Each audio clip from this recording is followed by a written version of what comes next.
بسم الله الرحمن الرحيم. இது தஜ்ஜால் நெருங்கி வருகிற காலம், தஜ்ஜாலுடைய வருகை நெருங்கி விட்ட காலம், ரொம்ப காலம் ஒன்றும் கிடையாது. இன்றைக்கு ஹரமைனில் நடக்கிற அந்த குழப்பங்களை வைத்து கூட உலமாக்கள் சொல்வார்கள், ஏறத்தாழ மஹதி அலைஹிஸ்ஸலாம் வருகிற காலம்.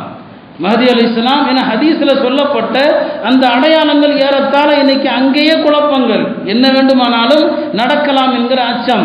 ஆக தஜ்ஜால் வருகிற காலம். அந்த தஜ்ஜாலுக்கு முன்னால உலகத்தில் அதற்கான ஏற்பாடுகளை அல்லாஹ் இயற்கையாக நடக்க வைப்பான்.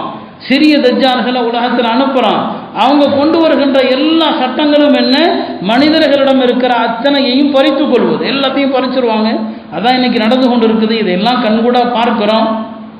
ஆனால் உள்ளத்தில் நமக்கு பயமற்ற ஒரு நிலை. அதனால் இந்த ஆடம்பரமான செலவுகள், இந்த ஆடம்பரமான வாழ்க்கை, இப்படி வாழ்ந்த சமுதாயங்கள் எல்லாம் என்ன கதிக்கு ஆளானாங்க என்பதை வரலாற்றை நாம் சற்று திரும்பி பார்க்கணும். இவங்களை தொடர்ந்து வாழ்ந்ததில்லை, நடுரோட்டுக்கு வந்துட்டாங்க.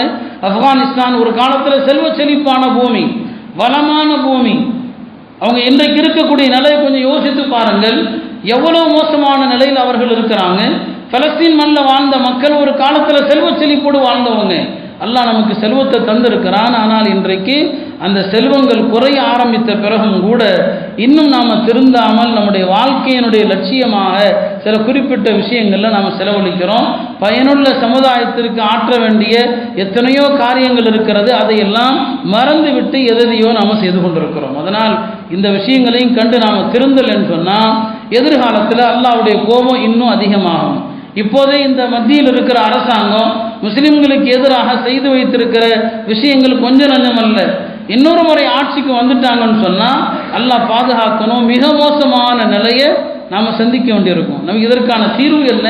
அல்லாஹ்ட்ட தௌபா செய்கிறது, அல்லாஹ்வுடைய தீனின் பக்கம் திரும்புவது, அல்லாஹ்வுடைய கட்டளையை பின்பற்றுவதை தவிர வேறு வழி கிடையாது. அதனால் அந்த நிலைக்கு நாம் மாற வேண்டும். பாருங்கள், துருக்கியில் சமீபத்தில் தேர்தல் நடந்தது. ஒரு காலகட்டத்தில் முஸ்லிம்களுடைய கண்ணியத்தின் அடையாள சின்னமாக துருக்கி இருந்தது. ஏறத்தாழ பல நூற்றாண்டுகள் துருக்கியிலே உஸ்மானிய ஹிலாஃபத் இருந்தது. ஹிலாஃபத் என்பது இந்த சமுதாயத்தினுடைய ஒரு பெரிய ரஹ்மத், பெரிய பரக்கத்து தான் ஹிலாஃபத் அப்படிங்கிறது. உலகளாவிய இஸ்லாமிய தலைமை.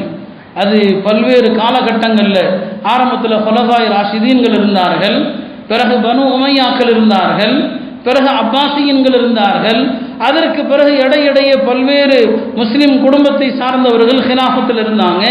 அதற்கு பிறகு கடைசியாக 1924 வரைக்கும் முஸ்லிம்களுக்கான ஒரு தலைமை பீடம் துருக்கியில் இருந்தது. அதைத்தான் ஹிலாஃபத்தை உஸ்மானியான்னு சொல்கிறோம். இந்த துருக்கியில் ஹிலாஃபத் இருந்த காலம் முஸ்லிம்களுடைய பொற்காலம் அது. ஏன்னா எங்கே முஸ்லிம்களுக்கு என்ன நடந்தாலும் துருக்கி அரசாங்கம் தலையிடும். அந்த துருக்கி மக்களும் குர்ஆனை கண்ணியப்படுத்துகிற மக்கள், மார்க்கத்தை கண்ணியப்படுத்துகிற மக்களாக அவங்க வாழ்ந்தாங்க. எந்த அளவுக்கு கண்ணியப்படுத்துவாங்கன்னு சொன்னால், இதெல்லாம் சட்ட ரீதியாக கட்டாயம் ஒன்றும் இல்லை. அந்த துருக்கி முஸ்லீம்கள் ஒரு ரூமில் நுழைஞ்சாங்கன்னு சொன்னால், அந்த ரூமில் குர்ஆன் இருந்துச்சுன்னு சொன்னால், அவங்க அந்த ரூமை விட்டு வெளியே வருகிற போது அப்படியே பின்பக்கமாகவே தான் வருவாங்க, முகத்தை காட்டிக்கிட்டே வருவாங்க. குர்ஆனை என்ன செய்யக்கூடாது, முதுகை காட்டிக்கிட்டு வரக்கூடாது. இது சட்டப்படி அப்படி வரணும்னு தேவையில்லை. ஆனால் சில விஷயங்கள் இஷ்கில் செய்கிறது, மஹப்பத்தில் செய்கிறது, அதுக்கு மார்க்கம் கிடையாது. அந்த ரூமை விட்டு வெளியே வருகிற போது தங்களுடைய முகத்தை காட்டி கொண்டு வருவார்களே தவிர முதுகை காட்டிக்கிட்டு வரமாட்டான். இரவு நேரத்தில் படுக்கிறாங்கன்னு சொன்னால் சிறிய ரூமாக இருந்தால் கூட மார்க்க நூல்களை மூடி வைத்து விட்டு படுப்பாங்க. இந்த அளவுக்கு மார்க்கத்தையும் குர்ஆனையும் கண்ணியப்படுத்துகிற மக்களாக இருந்தாங்க. அவ்வளவு அற்புதமான ஒரு ஹிலாஃபத். அந்த ஹிலாஃபத்துடைய ஆட்சிக்கும் இறுதி காலத்தில் சோதனைகள் வந்தது. கமால் அத்தாதுர்க் என்கிற ஒருவனை ஐரோப்பியர்கள் தயார் செஞ்சாங்க. உலகத்தில் வந்த தஜ்ஜால்கள் அவன் ஒரு தஜ்ஜால். துருக்கியில் இருக்கிற எல்லா இஸ்லாமிய அடையாள சின்னங்கள் எல்லாமே அழிக்கப்பட்டது. அதான் பாங்கு சொல்லக்கூடாது, அரபி மொழி படிக்கக்கூடாது. இப்படி மோசமான ஒரு ஆட்சி அவனை கொண்டு உருவாக்கப்பட்டு இஸ்லாம் அங்கு செதஞ்சு போச்சு. கடந்த 100 ஆண்டுகளில் மோசமான ஒரு 90 ஆண்டுகளில் துருக்கி சந்தித்தது. துருக்கிய முஸ்லீம்களிடத்தில் இஸ்லாம் அறவே இல்லாமல் ஐரோப்பிய கலாச்சாரம் வந்தது. இதில் பல நாடுகளுடைய சதியும் இருந்தது. ஆனால் அல்லாஹ் தஆலாவுடைய நாட்டம் அந்த துருக்கியில் மீண்டும் இஸ்லாமிய எழுச்சி ஏற்படுவதற்கு பல உலமாக்கள் காரணமாக இருந்தாங்க. துருக்கியிலையும் இருந்தார்கள், துருக்கிக்கு வெளியில் இந்தியாவில் மௌலானா அபுல் ஹசன் அலி நதுவி போன்றவர்கள் அவங்க எழுதிய நூல்கள் அதெல்லாம் துருக்கி மொழியில் மொழிபெயர்க்கப்பட்டது. அந்த நூல்கள் எல்லாம் அந்த மக்கள் வாசித்து அவங்களுடைய உள்ளத்தில் மீண்டும் ஒரு ஈமானிய புரட்சி ஏற்படுத்தியது.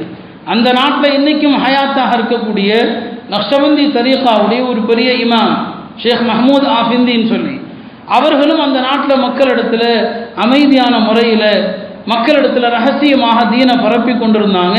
இன்னைக்கு அவங்க ரொம்ப முதுமை அடைஞ்சிட்டாங்க, ரொம்ப இயலாமையில் இருக்கிறாங்க. அவர்களுடைய உழைப்பு இன்னும் பல உலமாக்குடைய உழைப்பில் அந்த ஷேக்குடைய தொடர்பில் இருக்கக்கூடிய ஒரு நல்ல மனிதர் தான் இப்போது அங்கே ஆட்சி பொறுப்பில் இருக்கக்கூடிய ரஜப் தய்யிப் உருதுகான். இவர் ஒரு பெரிய ஷேக் இடத்துல பையத்தானவர். அவருடைய தோற்றம் தாடி இல்லாமல் இருக்கலாம், அவர் போட்டிருக்கிற ஆடைகள் இருக்கிறதே கோட் ஷூட்டில் இருக்கலாம்.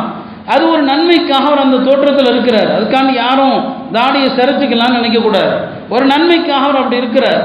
அவர் அந்த ஷேக்கிடத்தில் பையத்தானவர், அவருடைய தர்பியத்தில் வளர்ப்பில் உருவானவர். அவர் ஆட்சிக்கு வந்த பிறகு மீண்டும் அங்கே இஸ்லாமிய அடையாள சின்னங்கள் உயிர்ப்பிக்கப்பட்டு மார்க்க ஆர்வங்கள் அந்த மக்களிடத்தில் அதிகமாகி பல நல்லறங்களை அவர் செஞ்சார். இது மாதிரி ஒரு ஆட்சியாளரை விட மாட்டாங்க. அந்த நாட்டில் இராணுவ புரட்சி ஏற்படுத்தி குழப்பங்களை ஏற்படுத்த நினைச்சாங்க. ஆனால் மக்கள் அவருக்கு சாதகமாக நின்னாங்க. சமீபத்தில் அங்கே நடந்த தேர்தலில் எல்லா எதிர்க்கட்சிகளும் அவருக்கு எதிராக நின்ற போதும் கூட மக்கள் அங்கே மீண்டும் அவரை வெற்றி பெற வைத்திருக்கிறார்கள். அவர் யாருன்னு சொன்னால் துருக்கியினுடைய கடைசி ஹலீஃபாவுடைய பேரர்களில் ஒருவர்.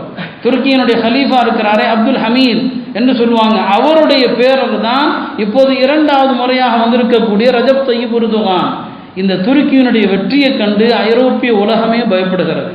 எங்கே மீண்டும் ஒரு முறை இந்த துருக்கியின் மூலமாக இஸ்லாமிய ஹிலாஃபத் வந்துவிடுமோ என்கிற அச்சம் எல்லா ஐரோப்பிய நாடுகளையும் தொற்றி கொண்டிருக்கிறது.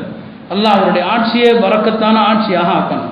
இதெல்லாம் உலக செய்தி. நம்ம இந்த மாதிரியான விஷயங்களை பார்த்து படிப்பினை பெற வேண்டும். ஒரு 90 ஆண்டு காலங்கள் ஒரு கொடுமையில் இருந்த அந்த மக்கள் கடந்த சில ஆண்டுகளாக ஒரு நல்ல ஆட்சியாளரை கொண்டு அல்லாஹ் அங்கே மீண்டும் ஒரு மாறுதலை ஏற்படுத்தி இருக்கிறார். அதே போல தான் இப்போது நாம் சந்திக்கக்கூடிய இந்த அவலங்கள் இருக்கிறதை, இந்த நாட்டில் சந்திக்கக்கூடிய நெருக்கடிகள், இதுவும் இன்னும் எத்தனை ஆண்டுகளுக்கு தொடரும்னு சொல்ல முடியாது. அல்லாஹ் எப்படி வேண்டுமானாலும் சோதிப்பான். நல்ல நம்மிடத்தில் மார்க்க ரீதியான மாற்றங்கள் வருகிற போது அல்லாஹ் ஒரு அழகான நல்ல ஆட்சியாளரை கொண்டு வருவான் என்பதற்கு துருக்கி ஒரு அற்புதமான ஒரு உதாரணம். அவரது வெற்றியை உலக அளவில் பார்த்தீங்கன்னு சொன்னால் உலமாக்கள் அவரை பாராட்டுகிறார்கள், அவருக்கு வாழ்த்து சொல்கிறாங்க. எத்தனையோ புது புது செய்திகளை தகவல்களை கேட்க முடிகிறது. அவ்வளவு அருமையான மாற்றங்களை அந்த நாட்டிலே அவர் செய்திருக்கிறார். எனவே அருமையான மக்களே, இந்த நாட்டிலும் இந்த அவலங்கள் மாற வேண்டுமானால் நம்முடைய வாழ்க்கையில் மார்க்க ரீதியான மாற்றங்கள் வர வேண்டும். அது நிகழாத வரைக்கும் பெரும் பெரும் சோதனைகளை தாங்கிக் கொள்வதற்கு நாம் தயாராகுவதை தவிர வேறு வழி இல்லை. அல்லாஹுடைய அச்சம், அல்லாஹுடைய பயம் கொஞ்சமாவது வர வேண்டும். அஸ்ஸலாமு அலைக்கும் வ அலைக்கும் அஸ்ஸலாம்.